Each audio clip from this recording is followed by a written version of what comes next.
Hello, SSC লেভেলে ছোট বাচ্চা কাছে আশা করি সবাই খুব ভালো আছো। আমি প্রান্ত বিশ্বাস, এলিট একাডেমির পক্ষ থেকে তোমাদের সাথে আছি। আজকে একটি নতুন ক্লাসে তোমাদের মাঝে হাজির হলাম। আজকেও কেমিস্ট্রি, গতকালকেও কেমিস্ট্রি ক্লাস ছিল। কেমিস্ট্রির গতকালকে জারণ বিজারণ সম্পর্কে একটা ক্লাস ছিল, মেনলি জারণ বিজারণ বিক্রিয়া সম্পর্কে, যেটা করার পর অনেক অনেক কিছু বুঝতে পারছো যে জারণ বিজারণ কিভাবে করতে হয়। আশা করি সেই ক্লাস করার পর আর অন্য কোনো ক্লাস করার দরকার হয়নি তোমাদের। তো আজকে আসছে হচ্ছে আমার লাসাতিলের নীতি, সেই 7 অধ্যায়ের টপিক লাসাতিলের নীতি সম্পর্কে বিস্তারিত জানবো আমরা। লাসাতিলের নীতি আসলে অনেক ইম্পর্টেন্ট একটা ইজি টপিক, যেমন ইম্পর্টেন্ট এটা তেমন ইজিও আছে। মূলত তোমার পরীক্ষায় কোশ্চেন আসবে হচ্ছে লাসাতিলের নীতির উপর তাপ, চাপ, ঘনমাত্রা, প্রভাব বিশ্লেষণ করো। সেই তিনটা পারলেই তুমি সৃজনশীলে 4 থেকে 6 মার্ক কিন্তু পেয়ে যাবে। অনেক সময় 3 নাম্বার, অনেক সময় গ নাম্বার আসে, অনেক সময় 4 নাম্বার, ঘ নাম্বার আসে, মানে অনেক সময় 3 মার্কের জন্য আসে, অনেক সময় 4 মার্কের জন্য আসে। তো বেশি কথা বলবো না, শুরু করবো আমরা ক্লাস। আসলে এখন আসি লাসাতিলের নীতি জিনিসটা কি। সবার আগে একটা জিনিস ক্লিয়ার করি, লাসাতেলিয়া হচ্ছে একজন মানুষ এবং তিনি কিন্তু মহিলা নয়, তিনি হচ্ছে পুরুষ। আমি যখন ফার্স্ট লাসাতেলিয়ার নামটা শুনেছিলাম এসএসসি লাইফে, তখন আমার মধ্যে একটু কনফিউজ ছিল, তিনি ছেলে নাকি তিনি মেয়ে। বাট আমার টিচার হচ্ছে আমার কনফিউজ দূর করছে, তিনি আসলে ছেলে, তিনি হচ্ছে মেয়ে না। বাট লাসাতেলিয়ার নামটা শুনে অনেকে মেয়ে মনে হয়, বাট তিনি মেয়ে না, আসলে তিনি ছেলে। লাসাতিলের নীতি জিনিসটা কি, তিনি একটা নীতি দিয়েছেন। সেই নীতিটা হচ্ছে, তোমাদের বই অন্যভাবে লেখা আছে, বাট আমি তোমাদের বোঝার সুবিধার্থে আরো ইজি লিখছি। সাম্য অবস্থায় নিয়ামক পরিবর্তন করলে সাম্য অবস্থায় ডান থেকে বামে এমন ভাবে সরে যায় যেন সেই পরিবর্তনের প্রভাব প্রশমিত হয়। এখন নিয়ামক কি? নিয়ামক হচ্ছে তাপ, চাপ, ঘনমাত্রা, যেটা নিয়ে মূলত লাসাতিলের নীতিটা তৈরি। এবং কোশ্চেন আসে এখান থেকে যে লাসাতিলের নীতির উপর তাপ, চাপ, ঘনমাত্রার প্রভাব বিশ্লেষণ করো। এখন তুমি সংজ্ঞা শুনে কিছু বুঝতে পারো না, আমি যখন তোমাকে একটু গভীরে গিয়ে বুঝাবো তখন থেকে বুঝবা। তোমার মাথায় রাখতে হবে লাসাতিলের নীতি বুঝতে গেলে আগে বুঝতে হবে একটা বিক্রিয়ার কয়টা অংশ থাকে। এই যেখানে তোমার দুইটা বিক্রিয়া লিখছি আমি, এই বিক্রিয়া দুইটা হচ্ছে উপমুখী বিক্রিয়া। মাথায় রাখো বিক্রিয়া হচ্ছে দুই প্রকার, একটা হচ্ছে একমুখী, একটা হচ্ছে উপমুখী। একমুখী বিক্রিয়া কোনটা, মানে আগে সবার আগে বলি, বিক্রিয়ার যে এই পার্টটুকু দেখতেছো না, বিক্রিয়ার যে এই পার্টটুকু, এটা হচ্ছে মানে বিক্রিয়ার যে বাম পাশে পার্টটুকু, সেটা হচ্ছে বিক্রিয়ক। আর এই যে ডান পাশের পার্টটুকু, সেটা হচ্ছে উৎপাদ। বিক্রিয়ক, উৎপাদ, মানে এই পাশে পার্টটুকু হচ্ছে উৎপাদ, এই পাশে পার্টটুকু হচ্ছে বিক্রিয়ক। এই পাশে পার্টটুকু হচ্ছে বিক্রিয়ক, এই পাশে পার্টটুকু হচ্ছে উৎপাদ। মানে বিক্রিয়ক বিক্রিয়া করে উৎপাদ তৈরি করে। প্রত্যেকটা বিক্রিয়ার ক্ষেত্রে এই পাশে পার্ট হচ্ছে বিক্রিয়ক, এই পাশে পার্ট হচ্ছে উৎপাদ। বিক্রিয়ক বিক্রিয়া করে উৎপাদ তৈরি করে। তো এখানে বিক্রিয়ক কি কি? নাইট্রোজেন গ্যাস, হাইড্রোজেন গ্যাস বিক্রিয়া করে NH3 উৎপন্ন করছে। তো এখানে বিক্রিয়ক কোনটা? Nitrogen, hydrogen. আর উৎপাদ কোনটা? NH3। আর এখানে কোনটা? এখানে হচ্ছে পরে বিক্রিয়া দেখি, যেহেতু বাম পাশে মানে এই পাশের মৌলগুলো হচ্ছে বিক্রিয়ক আর এই পাশের মৌলগুলো হচ্ছে উৎপাদ। তার মানে কি নাইট্রোজেন অক্সিজেন হচ্ছে উৎপাদ, আর নাইট্রোজেন অক্সিজেন হচ্ছে বিক্রিয়ক, উৎপাদ হচ্ছে NO। বুঝতে পারছো? তো বিক্রিয়ার দুইটা দিক। এখন কথা হচ্ছে বিক্রিয়া আবার দুই প্রকার, একমুখী, উভমুখী। এখন একমুখী বিক্রিয়া কোনটা, উভমুখী বিক্রিয়া কোনটা? যখন কোনো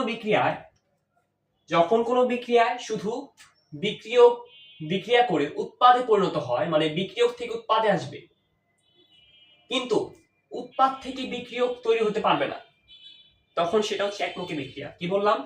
বিক্রিয়ক থেকে উৎপাদ হবে কিন্তু উৎপাদ থেকে বিক্রিয়ক হবে না। আবার বলি, বিক্রিয়ক থেকে উৎপাদ হবে কিন্তু উৎপাদ থেকে বিক্রিয়ক হবে না, মানে একদিকে বিক্রিয়াটা চলবে, মানে শুধু এখান থেকে শুধু বাম থেকে ডানে যাবে কিন্তু ডান থেকে বামে আর ব্যাক আসবে না, সেটা হচ্ছে একমুখী বিক্রিয়া। তাহলে উভমুখী কি হবে? উভমুখী হবে কি, বিক্রিয়ক থেকে উৎপাদ তৈরি হবে, আবার উৎপাদ ভেঙে বিক্রিয়ক তৈরি হবে, মানে একসাথে দুইটা বিক্রিয়া চলবে। উভমুখী বিক্রিয়া একসাথে দুইটা বিক্রিয়া চলবে, বিক্রিয়ক থেকে উৎপাদ হবে, উৎপাদ থেকে বিক্রিয়ক হবে। আরেকটা কথা বলি, আরেকটা কথা কি, এই যে বাম থেকে ডানে যাচ্ছে মানে বিক্রিয়ক থেকে উৎপাদে যে পরিণত হচ্ছে বিক্রিয়া করে সামনের দিকে যাচ্ছে না, মানে বাম থেকে ডান।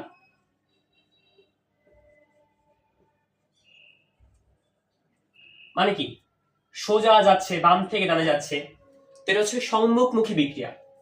কোন বিক্রিয়া যখন বাম থেকে ডানে যায় মানে বিক্রিয়ক থেকে উৎপাদে কনভার্ট হয়, তখন সেটা হচ্ছে সম্মুখমুখী বিক্রিয়া। কি বিক্রিয়া? সম্মুখমুখী বিক্রিয়া।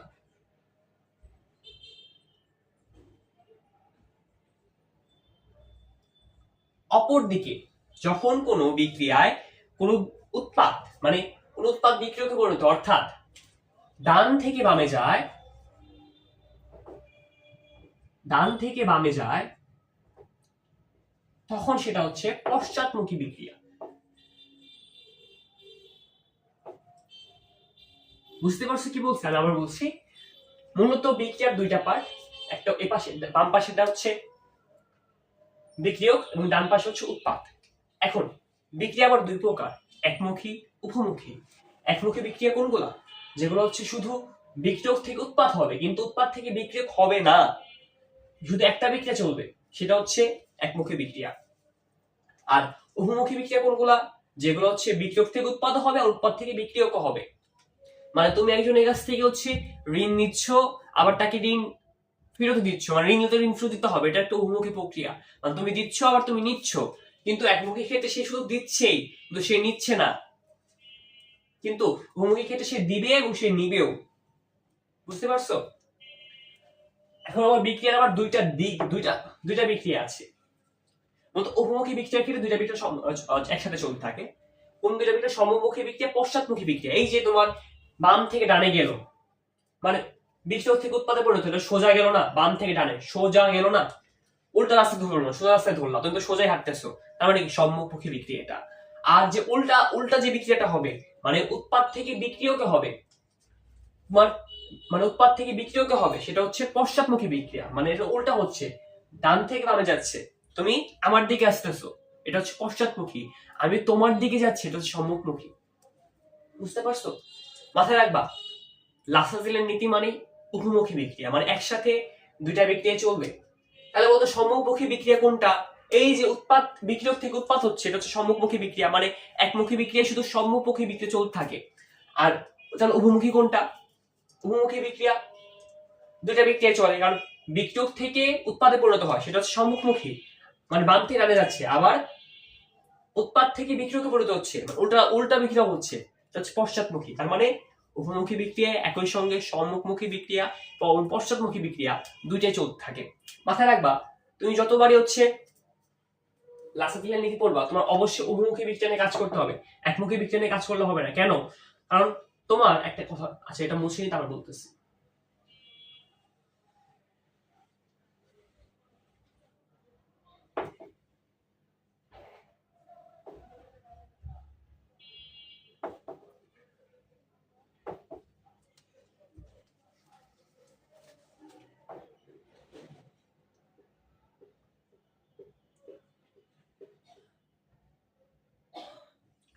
আরেকটা জিনিস বলি, যেটা কি, আমরা যখন কোনো সাধারণ বিক্রিয়া লিখি, মাঝখানে যে তীর চিহ্ন দিতে হয়, একমুখী বিক্রিয়ার ক্ষেত্রে আমরা একদিকে তীর চিহ্ন দিই, তাই না?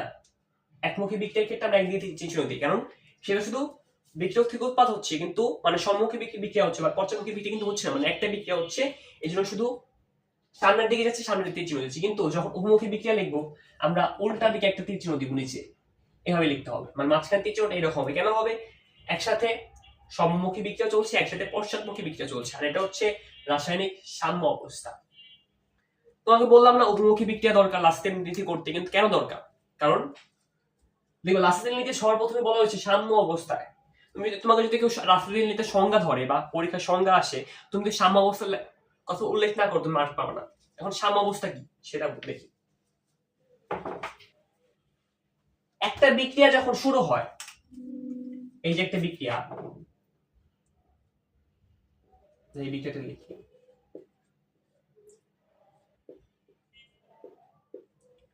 একটা বিক্রিয়া যখন শুরু হয়, একটা বিক্রিয়া যখন শুরু হয়, আচ্ছা বলতো, তখন একটা বিক্রিয়া যখন শুরু হয় তখন কিন্তু উৎপাদ কিন্তু মানে ফুললি থাকে, সরি বিক্রিয়া কিন্তু ফুললি থাকে, তারা ফুললি পরিমাণ থাকে, কারণ বিক্রিয়া তারা করবে। তার মানে তোমার কাছে ধরো তুমি কাউকে টাকা ধার দিবা, তোমার কাছে আসতে দিকে তো তুমি থাকতে পারবা, তুমি যাকে টাকা ধার দিবা, তার কাছে কিন্তু টাকা নাই, সে হচ্ছে তোমার কাছে টাকা নিবে। তার মানে কি, তারা হচ্ছে টাকা ধার দিবে বা কোনো কিছু ধার দিবে, আর বিক্রিয়া হচ্ছে টাকা নিবে, তার মানে তার কাছে টাকা নাই। আর যখন বিক্রিয়া শুরু হয় তখন কিন্তু এই যে বিক্রিয়কগুলা ফুল থাকে, মানে সর্বোচ্চ অবস্থা থাকে, কিন্তু উৎপাদ তখন জিরো, কারণ তখনও বিক্রিয়া শুরু হয়নি, কারণ তখনও বিক্রিয়া শুরু হয়নি। ধরলাম এই যে বিক্রিয়া শুরুতে নাইট্রোজেন আছে 1 গ্রাম, অক্সিজেন আছে 1 গ্রাম, কিন্তু মানে বিক্রিয়ক আছে 1 গ্রাম করে, তো উৎপাদ শূন্য। কেন? কারণ বিক্রিয়া এখনো শুরু হয়নি। বিক্রিয়া শুরুর আগে তো বিক্রিয়া শুরু হলে উৎপাদ তৈরি হবে কিভাবে? তুমি যদি কাউকে টাকা না দাও তাহলে সে টাকা পাবে। বলতেছিলাম, সরি একটু যান্ত্রিক ত্রুটির জন্য ভিডিওটা কাট করতে হয়েছে। বিক্রিয়া শুরুর সময় যখন বিক্রিয়া শুরু হবে তখন হচ্ছে বিক্রিয়কগুলো সর্বোচ্চ লেভেলে থাকে, কিন্তু উৎপাদগুলো হচ্ছে উৎপাদ তৈরি হয় না। কিন্তু আস্তে আস্তে যখন বিক্রিয়া শুরু হয় তখন আস্তে আস্তে যখন বিক্রিয়া যখন শুরু হয়, মানে এটা থেকে এটা কনভার্ট হতে শুরু করে উভয় বিক্রিয়ার ক্ষেত্রে, তখন আস্তে আস্তে এগুলো কম থাকে, এগুলো বাড়তে থাকে, এগুলো কম থাকে, বিক্রিয়কের পরিমাণ কম থাকে, উৎপাদের পরিমাণ বাড়তে থাকে। তো আলটিমেটলি কি হয়, এখানে একটা গ্রাফ, তোমার গ্রাফ এঁকে দেখে একটা জিনিস বোঝাই। ধরো এখানে ধরো তোমার যে পরিমাণ বিক্রিয়ক কমতেছে আস্তে আস্তে, ধরো আগে ছিল বিক্রিয়কের পরিমাণ ছিল 1%, সেটা বিক্রিয়া শুরুর আগে 1 to 0, মানে এটা হচ্ছে বিক্রিয়ক, এটা হচ্ছে উৎপাদ। বিক্রিয়া শুরু আগে, কিন্তু বিক্রিয়া শুরুর পরে যখন উৎপাদ থেকে বিক্রিয়কে কনভার্ট, মানে বিক্রিয়ক থেকে উৎপাদে কনভার্ট শুরু হয়েছে, ধরো 1 মাইনাস আলফা পরিমাণ কনভার্ট হয়েছে, আলফা পরিমাণ কনভার্ট হয়েছে, মানে যতটুকু কমবে, যতটুকু বিক্রিয়ক কমবে ততটুকু উৎপাদ পরিণত হবে, উৎপাদ তৈরি হবে। তো এটা কি হইতেছে, বিক্রিয়ার একটা গ্রাফ আছে, সেটা হচ্ছে এরকম হবে। ধরো বিক্রিয়ার শুরুতে সম্মুখমুখী বিক্রিয়ার হার সর্বোচ্চ থাকে, ধরো সম্মুখী বিক্রিয়া এই পর্যায়ে আছে, আর পশ্চাৎমুখী বিক্রিয়া সবচেয়ে কম থাকে। কারণ আগে তো তোমার উন্মুখী বিক্রিয়া, আগে তোমার তো বিক্রিয়ক থেকে উৎপাদে কনভার্ট হতে হবে, বিক্রিয়ক থেকে উৎপাদে কনভার্ট হওয়া শুরু হলে সে না উৎপাদ থেকে বিক্রিয়কে কনভার্ট হওয়া শুরু হবে। সো আস্তে আস্তে বিক্রিয়া সম্মুখী বিক্রিয়ার কম থাকে, যেতে এটা কমে, তো আস্তে আস্তে পশ্চাৎমুখী বিক্রিয়ার হারও বাড়তে থাকে, বাড়তে বাড়তে একটা সময় থাকে দুইটা হচ্ছে একই রেখায় চলে যায়, এই দুইটা হচ্ছে একই রেখায় চলে গেছে, এটা হচ্ছে রাসায়নিক সাম্যাবস্থা। মানে কি, বিক্রিয়ার শুরুতে সমমুখী বিক্রিয়ার হার, এটা হচ্ছে সম্মুখমুখী বিক্রিয়ার হার, এটা সর্বোচ্চ থাকে, আর এটা হচ্ছে পশ্চাৎমুখী বিক্রিয়ার হার, যেটা সর্বনিম্ন থাকে।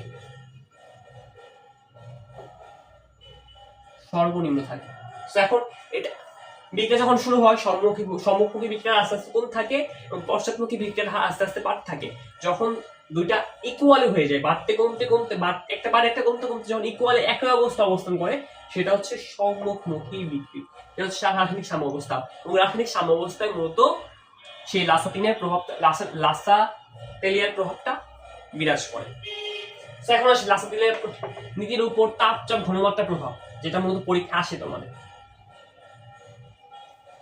এর আগে জানতে হবে আমাদের পৃথিবীতে 2 ধরনের বিক্রিয়া আছে, একটা হচ্ছে তাপ উৎপাদী বিক্রিয়া, একটা তাপহারী বিক্রিয়া। এই যে বোর্ডে লেখছে এখানে হচ্ছে প্রথমটা তাপ উৎপাদী, দ্বিতীয়টা তাপহারী। এখন বুঝবা, যে বিক্রিয়ায় তাপ উৎপন্ন হয় সেটা হচ্ছে তাপ উৎপাদী, আর যে বিক্রিয়ায় তাপ শোষণ হয় সেটা হচ্ছে তাপহারী। এখন তো বুঝবা গেলে তাপ উৎপাদন হচ্ছে, তাপ শোষণ হয়েছে। প্রতিটি বিক্রিয়ায় তাপের পরিবর্তন থাকে, যেটাকে আমরা ডেলএইচ দিয়ে প্রকাশ করি। ডেলএইচ থাকে, যেটা তোমার 8 অধ্যায় দেখবা হচ্ছে ডেলএইচ এর মান নির্ণয়, সেটা সম্পূর্ণ ক্লাস পাবা। প্রতিটি বিক্রিয়ায় তাপের একটা পরিবর্তন থাকে, সেটা হচ্ছে ডেলএইচ। এখন তাপ উৎপাদী বিক্রিয়ায় তাপ উৎপন্ন হইতেছে, তার কি তাপের দরকার আছে? তাপের দরকার নেই, তাপ উৎপন্ন হইতেছে, সেজন্য সেখানে ডেলএইচ এর মান মাইনাস। তাপ উৎপাদী বিক্রিয়ায় ডেলএইচ এর মান মাইনাস, এই যে মাইনাস দিচ্ছি আমি। আর তাপহারী বিক্রিয়ায় ডেলএইচ এর মান প্লাস, মানে তাপ উৎপাদন হলে ডেলএইচ মাইনাস, তাপ শোষণ হলে ডেলএইচ প্লাস। মানে মনে রাখা সহজ ট্রিক কি, তোমার অলরেডি তাপ উৎপন্ন হইতেছে, তাপের দরকার নাই, সেজন্য ডেলএইচ এর মান মাইনাস। আর তাপ প্রতিক্রিয়া অলরেডি তাপ উৎপন্ন হইতেছে, তো আর তো তাপের দরকার নাই, সেজন্য ডেলএইচ এর মান মাইনাস। কিন্তু তাপ হারে বিক্রিয়ার ক্ষেত্রে তার তাপ শোষণ হইতেছে, মানে তার তাপ আরো হারাইতেছে, তার আরো তাপের দরকার আছে, সেজন্য ডেলএইচ এর মান প্লাস। বুঝছো? এখন আসি, পরীক্ষায় কোশ্চেন আসবে, একটা বিক্রিয়া থাকবে, একটা বিক্রিয়া দিয়ে বলবে হচ্ছে তাপ উৎপাদী বিক্রিয়ায় ডেলএইচ এর মান, তাপ উৎপাদী বিক্রিয়ায় লাস্টেনের নীতির উপর তাপ চাপ ঘনমাত্রার প্রভাব বিশ্লেষণ করো। আগে আসি তাপের প্রভাব।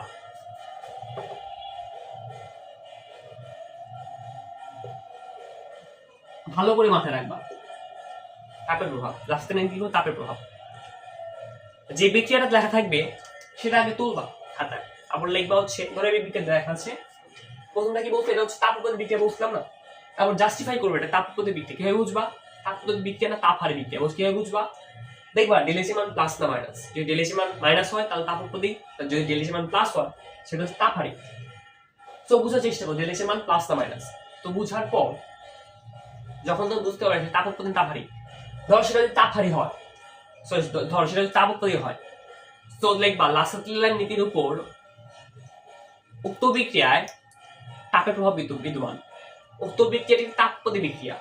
এরপর উক্ত বিক্রিয়ায় তাপমাত্রা বৃদ্ধি করলে, তুমি বলো তো তাপমাত্রা বৃদ্ধি করলে কি হবে? তাপ উৎপাদী বিক্রিয়া কি হয়? তাপ উৎপাদী বিক্রিয়াতে এমনি তাপ উৎপন্ন হইতেছে, তাপ উৎপাদী বিক্রিয়ায় এমনি কিন্তু তাপ উৎপন্ন হইতেছে, তার তো তাপের দরকার নাই। সে যদি তাপমাত্রা বাড়ালে কি হবে? সে উল্টা দিকে যাবে। উল্টা দিকে যাবে মানে কি? উল্টা দিকে মানে ডান থেকে বামে যাবে, মানে উৎপাদ থেকে বিক্রিয়কে যাবে, মানে পশ্চাৎমুখী বিক্রিয়া হবে। উৎপাদ থেকে বিক্রিয়া কোনটা? পশ্চাৎমুখী বিক্রিয়া। যদি উল্টা বিক্রিয়া কোনটা? পশ্চাৎমুখী বিক্রিয়া। আর যদি তাপমাত্রা হ্রাস করা হয়, তার তো তাপমাত্রা আছে, তো তাপমাত্রা কমালে তো আর কিছু হবে না, তাপমাত্রা হ্রাস করলে সে সম্মুখী হবে, মানে বিক্রিয়ক থেকে উৎপাদে যাবে, সোজা বিক্রিয়া শুরু হবে। তো কি বললাম আমি তোমাদের, এটা সম্পর্কে হচ্ছে কিভাবে সৃজনশীল লিখবা, মানে কিভাবে মানে সম্পূর্ণ কথায় লিখবা, সেটা হচ্ছে এই ভিডিও ডেসক্রিপশন বক্সে হচ্ছে লিংক দিয়ে যাবো পিডিএফ, সো এখান থেকে দেখতে পারো। আমি জাস্ট এখন বুঝাচ্ছি, সেটা করলে আরো ভালো বুঝবা।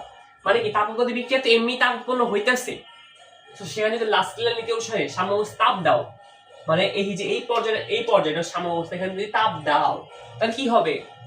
যেহেতু তার তাপ অলরেডি আছে, তাকে তাপের দরকার নাই, তার তো তাপের দরকার নাই, তাই সে উল্টা বিক্রিয়া ধারণ করবে, মানে কি পশ্চাৎমুখী হবে, ডান থেকে বামে যাবে, উৎপাদ থেকে বিক্রিয়কে পরিণত হবে, বিক্রিয়কের পরিমাণ বাড়বে। কিন্তু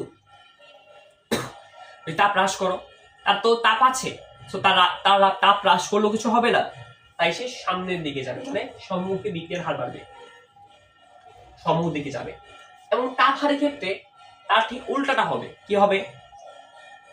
তার তো তাপ নাই, তাপ হারের ক্ষেত্রে কি তার তো তাপ নাই, তার অলরেডি তাপ শোষণ হইতেছে, তার মানে তাপমাত্রা বাড়ালে সে তাপ নিয়ে সামনের দিকে যাবে। তার কাছে তাপ নাই, মানে তোমার কাছে টাকা নাই, তুমি টাকা দিলে কি করতে পারবা?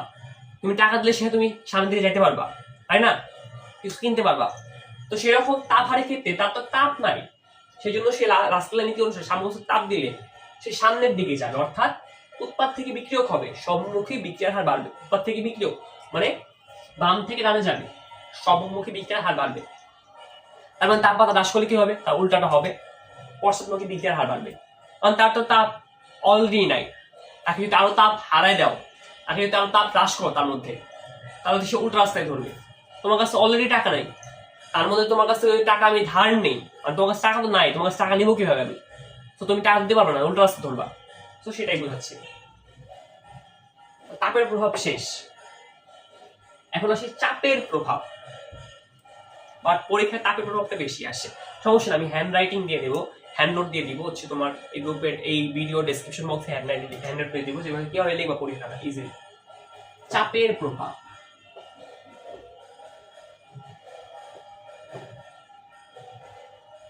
Very easy.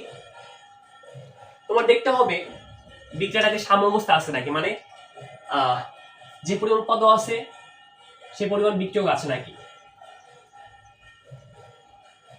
দেখো তো এই বিক্রিয়াটা সাম্যাবস্থা আছে নাকি। এখানে এই পাশেও দুইটা নাইট্রোজেন আছে, এই পাশেও দুইটা নাইট্রোজেন আছে, এই পাশেও তিনটা, এই পাশে তিনটা ছয়টা হাইড্রোজেন আছে, ওই পাশে এই যে তিনটা, তিন দুই ছয়টা হাইড্রোজেন আছে, আছে না? তার মানে এটা সাম্যাবস্থায় আছে। সো চাপের প্রভাবের ক্ষেত্রে দেখতে হবে কি, বিক্রিয়কের মোল সংখ্যা আর উৎপাদের মোল সংখ্যা কি? এই যে নাইট্রোজেনের আগে আগে কিছু নাই মানে কি, মনে মনে এক আছে, আবার হাইড্রোজেনের আগে তো 3 আছে, আর এই পাশে NH3 এর আগে 2 আছে।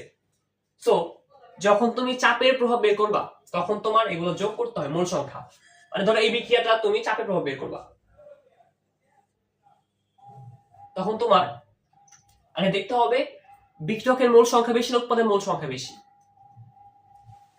তো বিক্রিয়কের মোল সংখ্যা কত? এখানে 1 অণু নাইট্রোজেন আছে আর 3 অণু হাইড্রোজেন আছে, তাহলে 3 যোগ 1 4।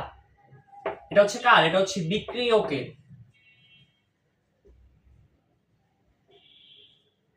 আর উৎপাদের মোল সংখ্যা কত? উৎপাদের মোল সংখ্যা 2। তাহলে বেশি কার? বিক্রিয়কের মোল সংখ্যা বেশি না? যেহেতু বেশি, মনে রাখো চাপের প্রভাবের ক্ষেত্রে বেশি মোল থেকে কম মোলের দিকে যাবে।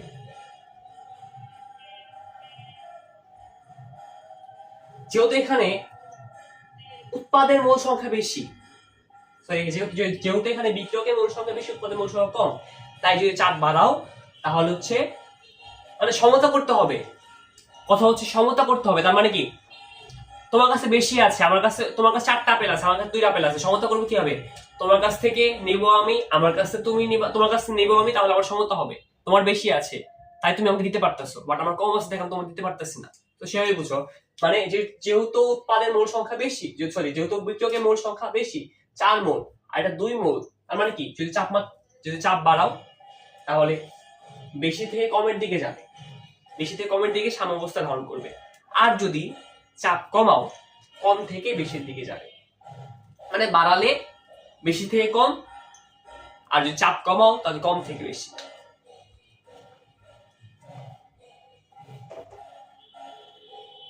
আশা করি বুঝতে পারছো, না বুঝতে পারলে আবার কমেন্ট করো বা পার্সোনাল নক করে, আমি তোমার আমাদের নাম্বার দিয়ে রাখবো, তো সেখানে তোমরা নক করে আমি আবার বুঝাই দিব।